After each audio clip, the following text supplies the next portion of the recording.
Nick Ferrari at Breakfast on LBC. Call 0345 6060 973. Cartoon book characters for some, but no laughing matter for others. Flash Gordon, 9 before 9 is the time. John in Greenwich, what do you say, John? Good morning. Morning, Nick. It's surprising for me. I've just written the book, the official story of the film, Flash Gordon, the making of the movie from 1980. Oh, right. And what prompted you to do that? Have you been commissioned, or is it a labour of love? Both. I was commissioned by Titan Books as a follow-up to my last book. And Sorry, what was your last? Tell me what your last book was. Harryhausen, The Lost Movies, so the unmade films of Ray Harryhausen. Oh, right, OK, so you're obviously an expert in this field. Well, I'm very interested in your view on Flash Gordon, then. Well, the fascinating thing is, when Flash Gordon came out in 1980, it was the most multicultural cast ever in a science fiction film. Max von Sydow, as you said, Swedish. Yeah. There was lots of Americans. There was English, of course. There was George Harris, who was from the West Indies, Deep Roy, who was from Kenya, and the beautiful Ornella Muti, who played Princess Aura, was Italian. Right. So a really good mix. But in terms of what your last... Some would argue a lot of white faces, though, there, as you went... notwithstanding a couple of names, is it that big a mix? I suppose in 1980 it was, actually, in fairness. Yeah, 1980. Yeah, all right. There was nobody in the Star Wars universe at this point. Okay. Any people of colour and very few women.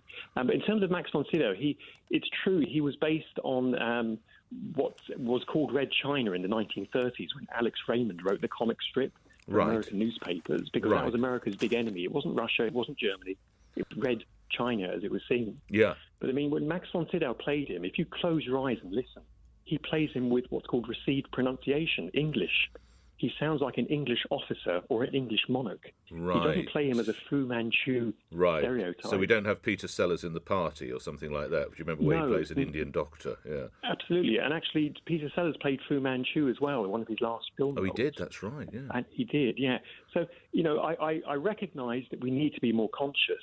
And I think if people were smoking in the film, then I think it's worth saying, look, there are depictions of tobacco. But what film censors have also said isn't just around racial stereotyping. There's some profanity in the film, which I can't repeat on the radio. No. But Timothy Dalton runs around saying the B word. Oh, he does, that's right. Yes. So the certification's been moved up from a PG to a 12A. So I think in all areas we're more sensitive about what children see. But I think in this instance, Dino De Laurentiis, the amazing Italian producer who created this film, and Mike Hodges, the great British director who directed it, I worked with the estate of Dino on the book, and Mike Hodges wrote the foreword for me and told me how he loved the book and so on. I think if they were making those choices today, they might still look at an actor of the stature of Max von Sydow, because audiences want to see the best portrayal.